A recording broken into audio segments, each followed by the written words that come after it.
The US Open has been quite the ride. Top seeds and star attractions have crashed out. There's no Alcaraz, no Djokovic in the men's draw, no Coco Gauff and no Naomi Osaka in the women's.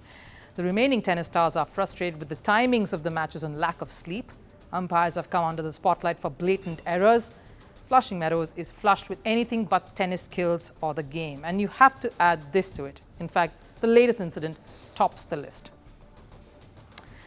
Kazakhstan's tennis player, Yulia Putintseva, is the latest to create a storm at the US Open. She was up against Italian sensation Yasmin Paolini, the finalist at Wimbledon this year.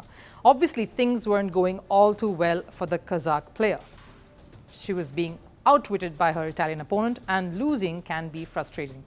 It isn't easy to smooth over. Only the best know how to deal with the mental makeup, especially when things are not going your way. Sometimes even the top players in the world aren't able to do so. You witnessed Carlos Alcaraz do that, slam his racket multiple times to completely ruin it right in the middle of a match. An ATP Masters, nevertheless, one that he was winning only to go on to lose. Now, I understand frustration. It's human to feel angry when you are losing.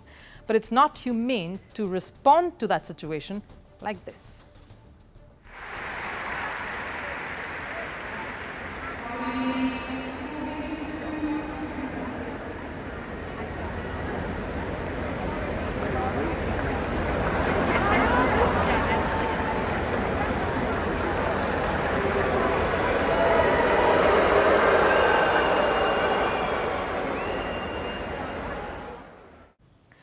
Kudos to the ball girl to stand her ground and not wither away, even as Putintseva continued her glassy, cold, unmoving stare and that body language that could shake anyone. She indicated to the ball girl to throw her the ball and proceeds to not even touch it.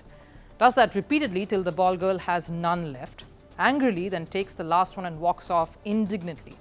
The crowd is angry, they booed her off, and of course Putintseva does nothing to show remorse, definitely not through the game, which she proceeds to lose in straight sets. Fans and legends like Boris Becker, for one, erupted on the internet, giving it off to the Kazakh player, saying there was no room for this behavior towards someone who was helping you.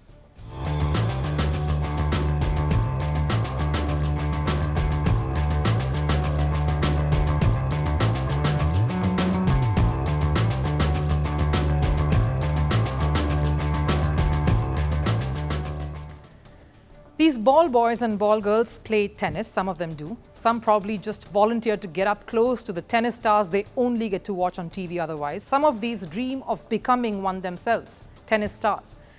Many of them of today, of course, someone like Roger Federer for one, have been ball boys and ball girls in the past.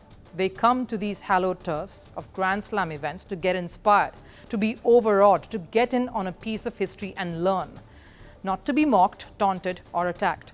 It isn't just Putintseva. Djokovic has been guilty of being rude to a ball girl. So too Leighton Hewitt, who apologized later when clarity dawned. And it did for Putintseva too, who issued a social media apology for the world to see later.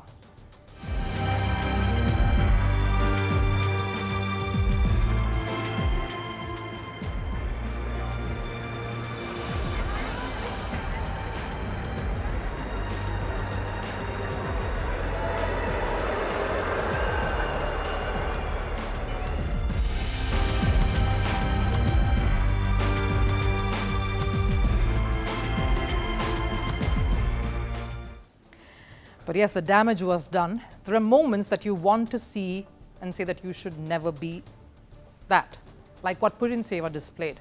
And then there are moments like these that are on your screen. Rafael Nadal running up to apologize to a ball girl for accidentally hitting her.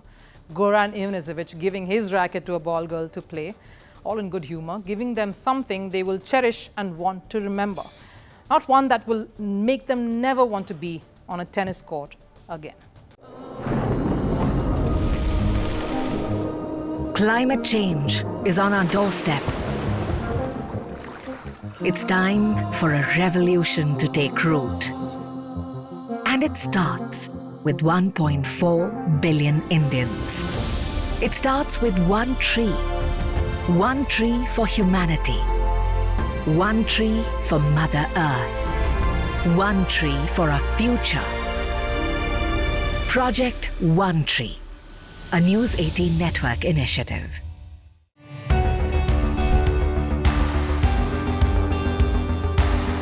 Across continents, one powerful news source.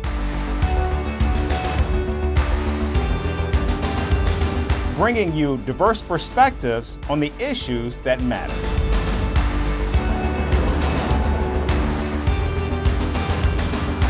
We go beyond the boundaries to give you that little extra about every sporting moment.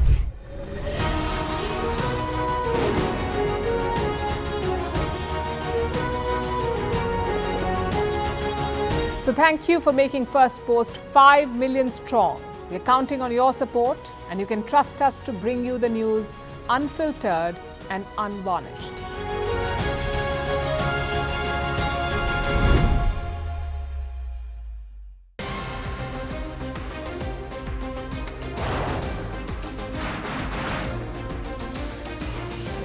On this today, the T20 World Cup bandwagon has moved across to the West Indies. What can you expect?